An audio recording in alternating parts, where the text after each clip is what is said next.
Welcome back to Wickedly Judged, the podcast that exposes wrongful convictions and advocates for justice reform.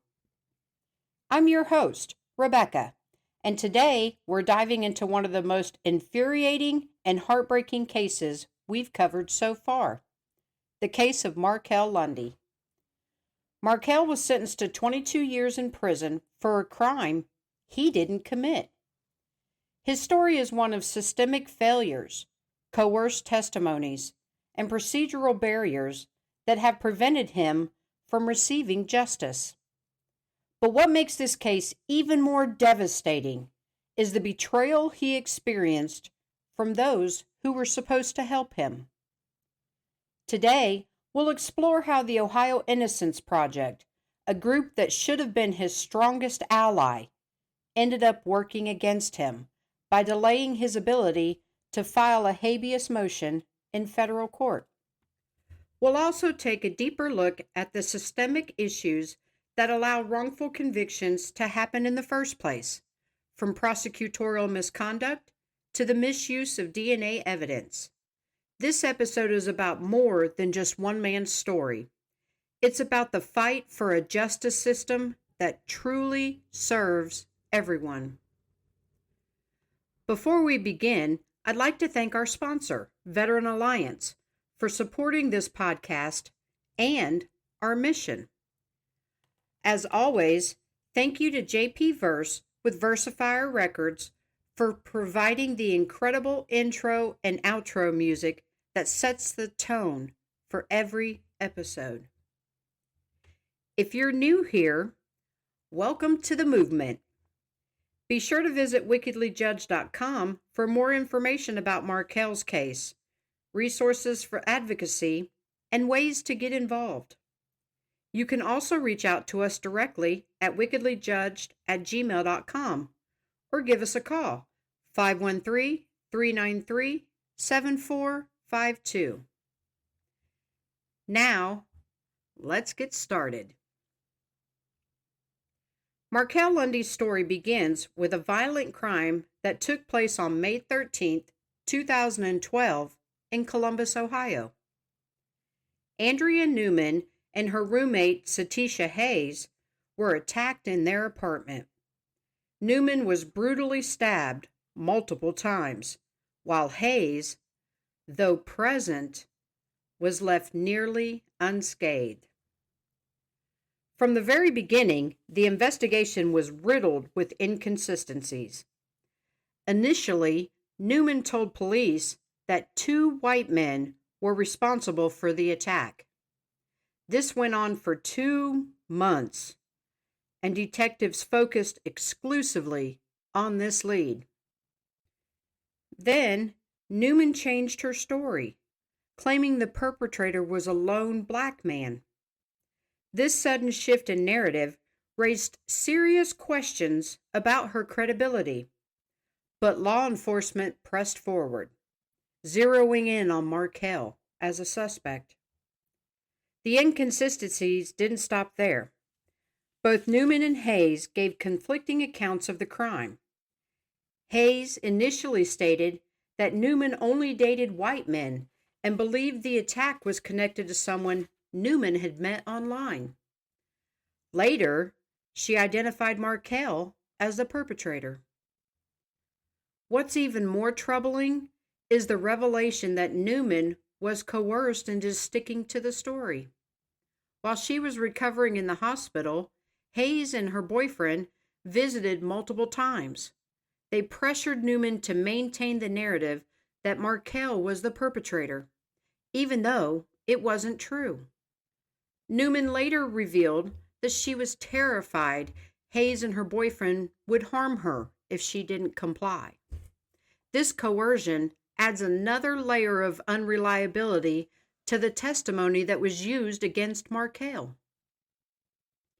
Then there's the issue of DNA evidence, or should I say, the lack thereof. A 2014 revised crime lab report revealed no physical evidence linking Markale to the crime scene. In fact, his DNA was excluded from the items used to tie up Hayes. Despite this, the prosecutor misrepresented the DNA evidence during the trial. He told the jury that Markale's DNA was present. And if that weren't enough, Markale's cell phone records showed that he was nowhere near the crime scene when the crime occurred. This should have been a key piece of exculpatory evidence, but it was dismissed by the prosecutor. These early failures in the investigation set the stage for a wrongful conviction. They also highlight the systemic flaws that allow such injustices to occur. From coerced testimonies to the misrepresentation of evidence and the dismissal of exculpatory facts. Now let's talk about the newly discovered evidence that could change everything for Markale. While he was incarcerated at Ross Correctional Institution, Markale met Derick Watson, a previously unknown witness who provided a detailed affidavit about the crime. Watson stated that he was present at Newman's apartment on the day of the attack. He described how Newman asked him to remove a secure bar from the back door. Watson revealed that Newman owed $4,000 in drug money, which he believed was the true motive behind the attack. Watson's affidavit is consistent with other evidence in this case, including the lock on the back door and the drug-related context of this crime. He also stated that the man he saw at the scene was shorter and lighter skinned than Markale, further supporting Markale's innocence. This affidavit is a game changer. It not only provides new details about the crime, but also directly challenges the prosecution's narrative. Yet, despite its significance, the court has refused to consider it, citing procedural barriers rather than engaging with the evidence itself. One of the most heartbreaking aspects of Markale's case is the betrayal he experienced from the Ohio Innocence Project. Initially, Markale believed that OIP would be his strongest ally in his fight for justice. However, as time went on, it became clear that their actions were not aligned with his best interest. Instead of working diligently to file his motion for a new trial, OIP delayed the process, drug it out for 9 years. These delays stretched out the timeline to the point where Markale's ability to file a habeas corpus motion in federal court was almost jeopardized. Realizing that OIP was not genuinely working to help him, Markale made the difficult decision to fire them.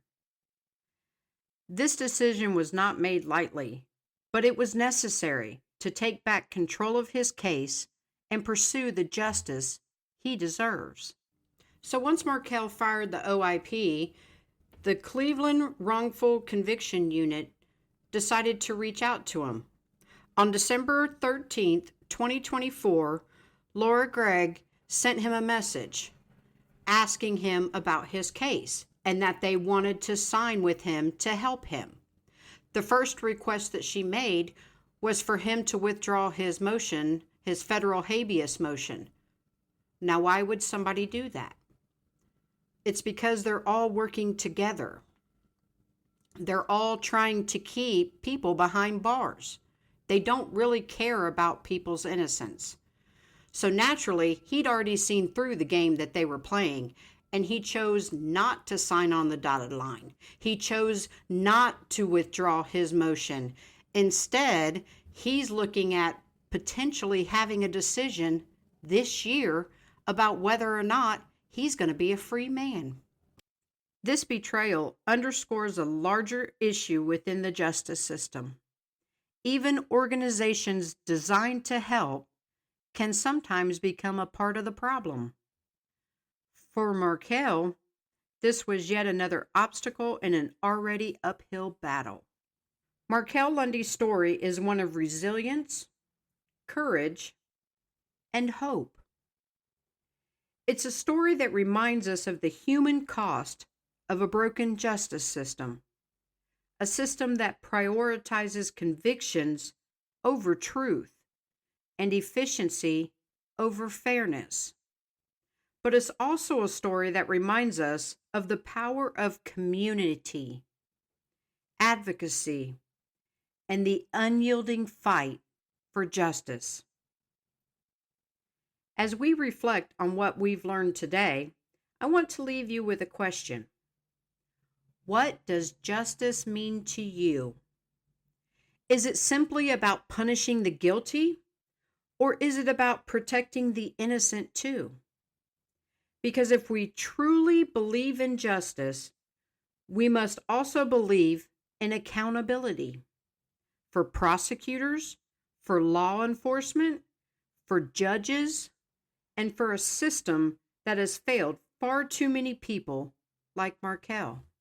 It's easy to feel overwhelmed by the enormity of the problem, but change doesn't happen all at once.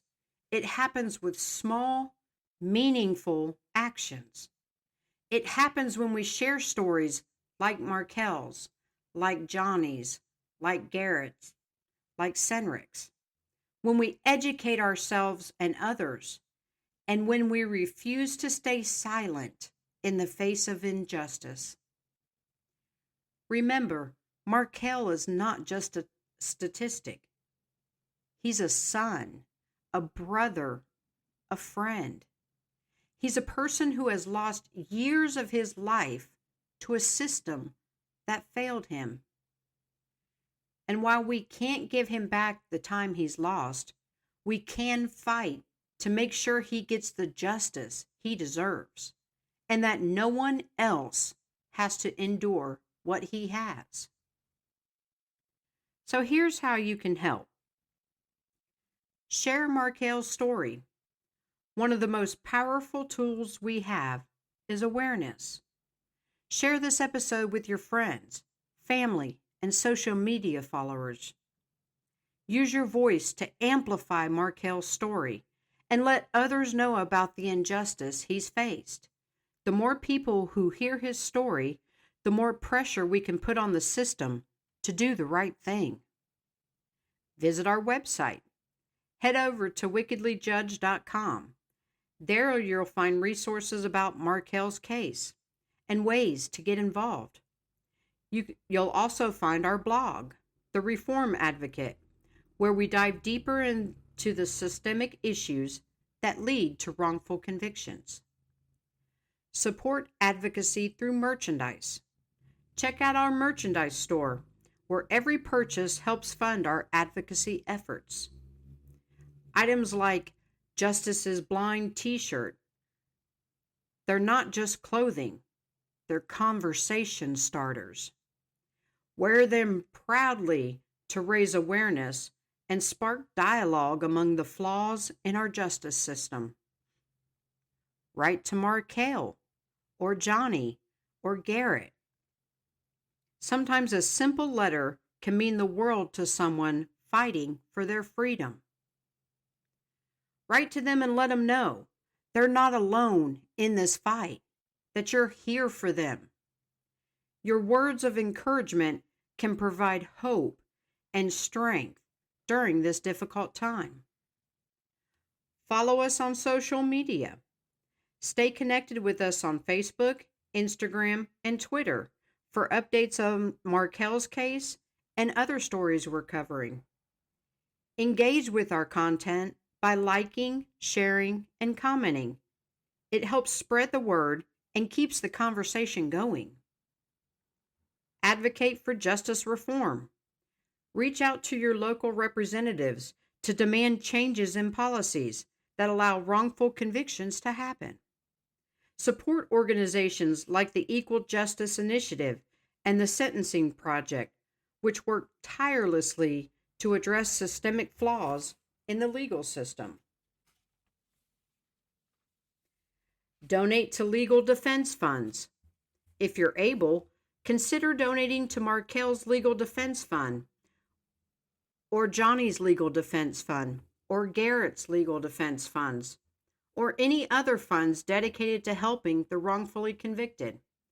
Every dollar helps provide the resources needed to fight these uphill battles and ensure that justice is served. Together, we can make a difference. Markale's story is a reminder that change is possible, but it requires all of us to take action. Let's not just be listeners. Let's be advocates for justice. To everyone listening, thank you for being a part of this movement. Thank you for caring, for listening, and for taking action. Together, we can shine a light on injustice and work towards a system that truly serves everyone. Until next time, stay vigilant, stay informed, and most importantly, stay hopeful, because nobody deserves to be wickedly judged.